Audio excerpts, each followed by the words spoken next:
जियो ने अपना नया प्रोडक्ट एयर फाइबर लॉन्च कर दिया है। अब इसका मतलब क्या है, ये है क्या चीज? तो देखो भाई, जियो अब एक ऐसा नेटवर्क प्रोवाइडर बन गया है जो फिक्स लाइन यानी वायर्ड ब्रॉडबैंड कनेक्शन के साथ साथ आपके और मेरे इर्द गिर्द मौजूद इस हवा के थ्रू भी इंटरनेट की सर्विस प्रोवाइड करता है। लेकिन ऐसे में एक सवाल आता है, और वो ये कि जब जियो फाइबर ऑलरेडी इतना सही चल ही रहा है, बढ़िया स्पीड मिल जा रही है लोगों को जियो के ब्रॉडबैंड के थ्रू, और जिसको नहीं चाहिए ब्रॉडबैंड वो वैसे भी अपना जियो सिम कार्ड रिचार्ज करवा लेता है इंटरनेट पैक्स के साथ, एयर फाइबर कौन यूज करेगा और क्यों यूज करेगा? आइए बात करते हैं फिर इस पर आज की इस वीडियो में। हाय, मैं हूं Pratik Chaudhary and you are watching uncut. तो देखो यार, हमारे देश में अभी भी ऐसी बहुत जगह है जहां पर ऐसी फाइबर केबल्स पहुंच ही नहीं पाई हैं, और ना ही आने वाले टाइम में वहां केबल्स आने का कोई स्कोप है, जैसे कि आपका गांव, मेरा गांव, बेसिकली रूरल एरियाज। इवन काफी सारे टीयर 2 टीयर 3 सिटीज में भी ऐसे एरियाज है जहां पर नहीं है फाइबर केबल्स का नेटवर्क, लेकिन कंपनी चाहती है कि उन एरियाज में भी लोग हाई स्पीड इंटरनेट का फायदा उठा पाए, तो इसीलिए एयर फाइबर टेक्नोलॉजी इंट्रोड्यूस कर दी है। अब ये टेक्नोलॉजी काम ऐसे करती है कि आपके राउटर से कनेक्टेड होता है एक एंटीना, और वो एंटीना घर की छत पर लगा रहता है इंटरनेट टावर की तरफ अपना मुंह करके। इंटरनेट के केस में शायद ऐसा हो सकता है कि आपको ये सब नया लग रहा हो, लेकिन ऐसा है नहीं, क्योंकि काफी समय पहले से BSNL यही टेक्नोलॉजी यूज करती आ रही है इंटरनेट प्रोवाइड करने के लिए। खैर, वो बात अलग है कि ज्यादातर लोग प्रेफर करते नहीं है BSNL को इन दिनों। वैसे BSNL ने अपनी सर्विस को नाम दे रखा है भारत एयर फाइबर। काफी सारी स्टेट्स में BSNL की ये सर्विस चलती है, और लोग इसीलिए भी शायद प्रेफर नहीं करते हैं क्योंकि सर्विस क्वालिटी, इंटरनेट की स्पीड अच्छी नहीं होती है उतनी। सरकारी मामला है, अब क्या ही कर सकते हैं। अब वहीं इस केस में जियो की सर्विसेज कंपैरेटिवली काफी बेटर है और कस्टमर सपोर्ट भी स्ट्रांग है उसका। लेकिन एक बड़ा कंफ्यूजन है लोगों का यहाँ पर, वो कुछ ऐसे कि एयर फाइबर टेक्नोलॉजी इंट्रोड्यूस हुई थी 5G के साथ साथ। तो सवाल काफी लोगों का ये आता है कि क्या ये दोनों चीजें एक ही हैं?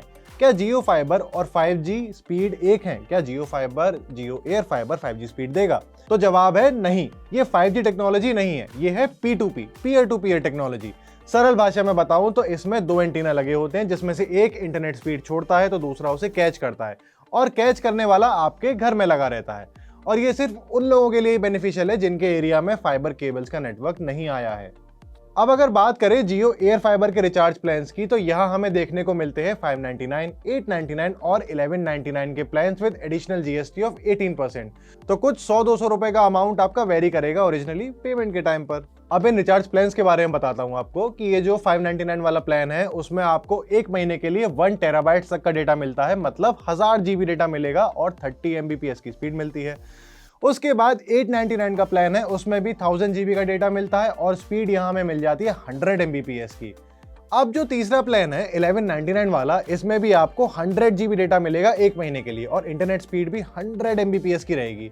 अब इससे पहले आप सोचिए कि फिर किस बात के 300 रुपए एक्स्ट्रा ले रहे हैं, तो वो इसके लिए कि 1199 के प्लान के साथ साथ कुछ OTT प्लेटफॉर्म्स के सब्सक्रिप्शन भी आपको मिल जाते हैं, जैसे Netflix, prime video, Disney plus, Hotstar वगैरह वगैरह। तो अब मोटी मोटी संदर्भ सहित व्याख्या ये है कि इन सभी प्लान्स में आपको डेटा तो सिर्फ 1 TB यानी 1000 GB तक का ही मिलेगा, बस इंटरनेट स्पीड वेरी करती है और OTT सब्सक्रिप्शंस का फायदा अलग अलग होगा, क्योंकि नेटफ्लिक्स और प्राइम वीडियो आपको शुरू के 2 प्लान्स में नहीं मिलने वाले हैं, सिर्फ 1199 में ही सब्सक्रिप्शन मिलेगा आपको इन दोनों का। अब जिन लोगों के लिए ये 30 Mbps और 100 Mbps की स्पीड कम पड़ जाती है, उनका काम स्पीड से नहीं चलेगा, तो उनके लिए प्लान्स हैं एयर फाइबर मैक्स नाम से। 1499 में मिलेगी आपको 300 Mbps की स्पीड। उसके बाद 2499 का प्लान है, उसमें मिलेगी 500 Mbps की स्पीड, और आखिर में 3999 का पैक आता है जिसमें मिलती है हमको 1 Gbps तक की स्पीड। क्रेजी डिफरेंस बस स्पीड का है, बाकी डेटा लिमिट तो अभी भी 1 TB की ही है, 1000 GB की, और OTT सब्सक्रिप्शन जो मिलते हैं हमें वो सब सेम होंगे जो 1199 के साथ हमें मिल रहे थे। अब देखो, एक बात यहाँ जो सबको अटपटी लग सकती है वो ये कि वायर्ड कनेक्शन मतलब फाइबर कनेक्शन में तो अनलिमिटेड डेटा मिलता है, तो यहाँ एयर फाइबर में 1 TB यानी 1000 GB तक का ही कैप क्यों दिया जा रहा है? इशू कंसर्निंग है, लेकिन क्या ही कर सकते हैं। हाँ, लेकिन एड ऑन्स का ऑप्शन जरूर मिल जाता है आपको अगर आप 1000 GB डेटा खत्म कर चुके होते हैं तो। अब देखो, वैसे तो यूजुअली काफी सारे लोग 1000 GB तक का मार्क क्रॉस ही नहीं कर पाते हैं, लेकिन जिन लोगों के लिए ये कम पड़ जाए तो एड ऑन्स का ऑप्शन मिलता है उनके लिए। डेटा बूस्टर पैक्स नाम से ऑप्शन मिल जाएगा आपको। इनकी रेंज 101 रुपए से लेके 401 रुपए तक जाती है। बेसिकली 100 GB से 1000 GB तक का ऑप्शन मिलता है आपको डेटा एड ऑन करने के लिए। अब कुछ ड्रॉबैक्स भी हैं इसके एयर फाइबर टेक्नोलॉजी के, जैसे कि सबसे पहले तो जैसे मेरी ही समझ में नहीं आता है कि P2P में 1 Gbps की स्पीड प्रोवाइड कर कैसे पा रहा है ये नेटवर्क। और दूसरा कि ऐसे में ना इंटरनेट स्पीड आपकी वेदर कंडीशंस पे भी डिपेंड करती है। अगर मौसम खराब हो, बारिश, आंधी, तूफान, तो स्पीड अफेक्ट होगी ही एयर फाइबर की, लिख के दे सकता हूँ। इसीलिए मैं खुद जियो एयर फाइबर सिर्फ उन्हीं लोगों को रिकमेंड करूंगा जिनके एरिया में वायर्ड नेटवर्क यानी कि फाइबर केबल्स का नेटवर्क नहीं है, और ना ही नियर फ्यूचर में उन्हें वो नेटवर्क आता हुआ दिख रहा है, क्योंकि fibre connection any day air fibre से बहुत बेटर है। इंटरनेट स्पीड भी अच्छी रहती है, मेंटेन रहती है, इवन पिंग भी काफ़ी अच्छी आती है। हाँ, लेकिन जहाँ फाइबर केबल्स ही नहीं है वहाँ एयर फाइबर बेटर है, क्योंकि भले ही रूरल एरियाज या फिर टियर 2 या 3 सिटीज़ में वहाँ पर भी काम करने वाले लोग बहुत हैं। काफ़ी लोगों को जिन्हें हाई स्पीड इंटरनेट चाहिए वहाँ ऐसे बहुत हैं, और पैसा भी है उनके पास, ये अफोर्ड भी कर सकते हैं। तो अब उनके पास ऑप्शन होगा एक कम से कम बढ़िया स्पीड वाला कनेक्शन लेने का। बाकी आगे देखते हैं कि लोग कैसे वेलकम करेंगे इस एयर फाइबर टेक्नोलॉजी को। चलिए फिर वीडियो खत्म करते हैं। आई होप आपको सब समझ आ गया होगा अच्छे से इस जियो एयर फाइबर का पूरा सिनेरियो।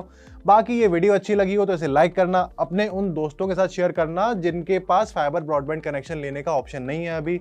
भला करो भाई लोगों का जाके। और आखिर में ऐसे ही अपकमिंग टेक कंटेंट के लिए अनकट को सब्सक्राइब कर लेना।